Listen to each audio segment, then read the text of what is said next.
به نام خدا. سلام، خسته نباشید رفقا. میخوام توی این آموزش یادتون بدم چطور از پریست هایی که در اختیارتون قرار میدم استفاده کنید. ببینید بچه‌ها، ما اینجا یه فولدر داریم توی بخش افکت به نام پریست. روش کلیک راست میکنید و ایمپورت پریست رو میزنید.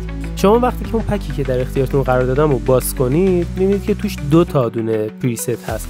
یه دونش برای پروژه‌های 60 فریمتونه و یه دونش برای پروژه‌های 30 فریمتونه. الان من جفتش رو ایمپورت میکنم.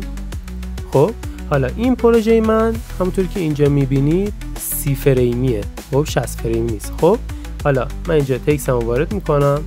سلام. حالا این پریست 30 فریمی رو میگیرم و ول میدم روی متنم. میبینید که بچه ها اینجا گاسیان بلر گاسیان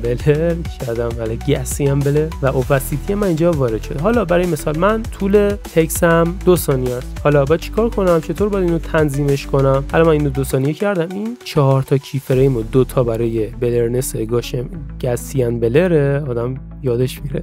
2 تاش هم برای اوپاسیتیه. اینو میگیرید میارید تا آخر تایم این متنمون. حالا ببینیم، یه پلی بدیم. ببینید چقدر قشنگ میاد و میره.